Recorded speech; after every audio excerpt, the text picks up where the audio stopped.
What's up, Brian Tong here, and welcome to the Apple Bits for everything good and bad inside the world of Apple. You know, we are still in that lull. It's that season of rumors, but we've got some iMac Pro news if you're holding on to hope for that. The Mac Pro may not be just Apple Silicon, and Apple and Oculus could be finally working together. But let's start with the iMac Pro, or what many thirsty Mac owners are waiting for, the new large screen iMac with possibly an M1X chip inside. You know, I've told you all on my podcast that this is where things were going, but Apple leaker Dylan DKT posted that Apple's higher end iMac that we're still casually calling the iMac Pro will release in 2022, and it will not be coming by the end of this year alongside the other M1X Macs. Are you doing okay after that? You sure? Because I know this might be a blow to some of you who weren't happy about the design of the new iMac. Maybe it was the colors or the fact that it had a chin or no Apple logo, but I did see a lot of people come around once they saw them and actually use them in person, because for me, it's still my favorite Apple product of 2021 so far, even if I don't own one.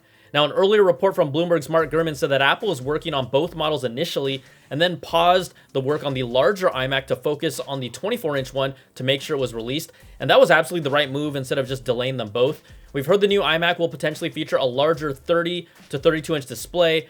My bet is that it will still have some type of chin. I know, I'm sorry, but that's just to really distinguish it as a Mac versus a display. And we've got to see it come in maybe Pro S colors, something like space gray, and maybe even the rumored matte black color Apple's been working on. I'd personally love to see something maybe like a matte white too, and it will likely see an M1X chip with more processing power, more graphics cores for even better performance. But don't get all your hopes up for 2021, because all signs point to 2022. Now, Gurman also reports in his latest Power On newsletter that Apple plans to bring Face ID to the Mac in the next couple of years. Now, he's not claiming any direct sources, but he says he's betting that Face ID is coming to the iMac by 2023, and also expects all iPhones and iPads to transition to Face ID entirely within that same time frame. Now, he previously reported that the redesigned 24-inch iMac that was originally planned to include Face ID, but it's now being delayed to a future upcoming iMac instead. There's also the challenge for Macs like Apple's laptop lineup, which has displays that are just too thin for a Face ID system right now. Look, we're still waiting for freaking 1080p FaceTime video in 2021 on a MacBook or a MacBook Pro, so let's just not get ahead of ourselves. Reports claim that Face ID will eventually be embedded into the display themselves, but we know that's not happening anytime soon. But if we're sticking with the Mac, look, I've told you enough about how excited I am for the next 16-inch MacBook Pro, but I'm also excited for the new Mac Pro, even if I don't plan on dropping the cheddar on one, unless they just absolutely blow my mind. Known Intel leaker WCCF Tech reports that the new 2022 Mac Pro is set to use Intel's Ice Lake Xeon W3300 workstation chips. References to Ice Lake's third generation scalable processor have already been found inside the Xcode 13 beta. Now, this doesn't mean this will be the only configuration of the Mac Pro, because it's been reported that Apple isn't completely shutting the door on Intel, and Gurman had reported Apple was developing two versions of the new Mac Pro. There's one that would be a successor to the 2019 model with more expansion. You have that larger hardware, larger design, and that would more likely be an Intel-based model. And then you have one with a smaller form factor, about half the size, which would presumably use an Apple Silicon chip. Now, Apple's been developing higher-end chips with 20 or 40 computing cores and 64 or 128 GPUs, but we don't know how those earliest versions of those chips measure up with Intel's professional workstation chips just yet. And so this makes complete sense, especially if you're a professional with a customized Mac Pro system, you used up all the expansion slots and really invested in the all-new hardware with an Intel chip just a year and a half ago. You don't want to feel like that was all for nothing, and so there is going to be a slight transition. But we already know that 2021, this is the year for the MacBook Pro, and then we got 2022, that's going to be the year for the Mac Pro. And I'm all good with that. You know, we're going to see how this develops, but as a content creator, I'm still just juiced about the Mac Pro as well. Now, in some quick iPhone news, because you've probably heard everything about what it is or what it isn't already, Apple's reportedly ordered more than 100 million of its new A15 chips to be produced by chip supplier TSMC as they get ready for the expected iPhone 13 launch sometime in September. Early reports said that they're expecting higher demand this year and have asked suppliers to boost production by more than 25% compared to production for last year's iPhone 12. So that would boost their initial production run to 100 million iPhones compared to 75 million last year. And we're still not exactly sure which models will be getting the 120Hz ProMotion display just yet. And reports say the new display with the addition of the new A15 chip will be 15 to 20% more power efficient, and the iPhones will also include an even larger battery this year. So those are really 3 key improvements that you may not see, but you're going to definitely feel, and it's really that combination of those features that does make the iPhone 13 a little more compelling, at least on paper right now.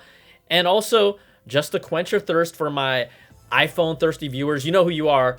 If you want to look forward to the iPhone 14 in 2022, a report from JP Chase Morgan claims that the high-end models, which we presume will be the iPhone Pro and Pro Max, they will feature a new titanium alloy chassis.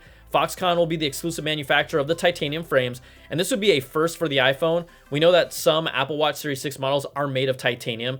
We also have the Apple Card, that's made of titanium. And then if you go back into the history of Apple, oh goodness, the beloved PowerBook G4 was also made of titanium back in the day, and it was a beauty. Titanium is more resistant to scratches, and it's as strong as steel, but 45% lighter. It's twice as strong as aluminum, or aluminium, if that's your preference, while being 60% heavier. The latest iPhones have been made using aluminum and stainless steel bodies and frames. Titanium's biggest drawback, though, is that it tends to show fingerprints from your fingers' oils easily when it's handled, and Apple recently filed patents to use different techniques to use a thin oxide coating or a film on top of titanium to reduce fingerprinting. Now, this same coating could also be applied to other metals, but its initial patent deals specifically with titanium. So things are lining up where titanium looks to be a big part of Apple's product lineup moving forward. Now, there is no word if vibranium or adamantium is being considered for future iPhone models as well. Apple also just released the 4th developer beta of iOS 15 and iPadOS 15. iPadOS 15 now gets the option to have the separate tab bar design or the compact bar design that we saw in the 3rd beta of macOS Monterey recently. And then Apple, they keep making changes to iOS 15 that make their new version of Safari more usable each time after the big change to place the URL and search bar on the bottom. They've now brought a reload button in the tab bar next to the domain name that wasn't there before. You also have the one-tap reader button that appears in the tab bar when you first load a page to let you know it's available. Once it goes away, you can access it with the long press. And the tab bar also now features a share button for additional controls that are not buried where you had to access them previously with a long press. Now, it's still going to take your brain, some getting used to with the bar on the bottom, but trust me, this is a world of difference compared to the very first beta, and they just keep showing that they want to get the new Safari done right. Now, there's also a recently released iOS and iPadOS 14.7.1 update that's available for everyone now. This comes a week after the new Apple Card features and then also support for the new MagSafe battery pack.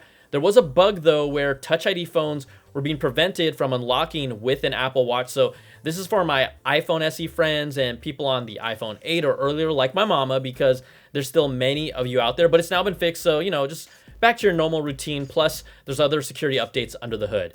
And I also did mention earlier how Oculus, a Facebook-owned company, and Apple could soon be working together. Could it be? Because Bloomberg reports that Oculus may soon allow their Oculus VR headsets to report their workout data to the Apple Health app. And if you haven't used one, there are plenty of quality workout apps on Oculus. Also, if you've ever played Beat Saber, trust me, you're definitely going to get a workout from that game. But it was revealed that the Oculus iPhone app has code that allows workouts completed with Oculus to be recorded in Apple's Health app, the same way other third-party apps send their data to the app. So Oculus could send data like your exercise minutes or number of calories burned. Now, this doesn't mean the feature will actually get launched, but maybe there is a world where Oculus and Facebook and Apple can both work together peacefully for the greater good of the consumer.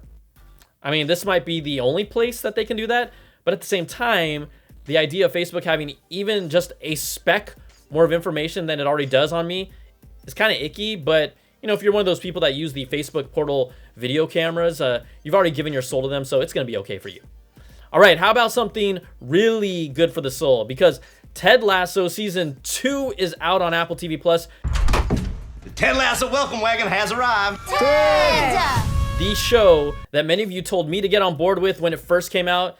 I think I jumped on board maybe like about 4 or 5 months ago. I love it, and you are all right on the money. Go Dogs! But the show brought in record numbers with Apple TV Plus's biggest premiere day to date and its largest opening weekend ever. They saw 50% in growth for new viewers from the previous week, 6 times the viewership from the series premiere weekend back in 2020 for Ted Lasso, and then a 200% increase in viewership compared to the previous launch weekend across multiple countries.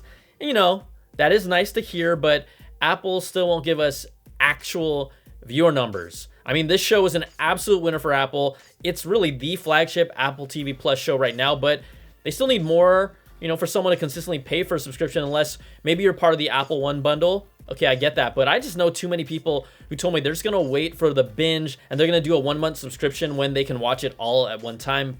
But more importantly, Diane Sawyer responded to the idea of a date with Ted Lasso with this.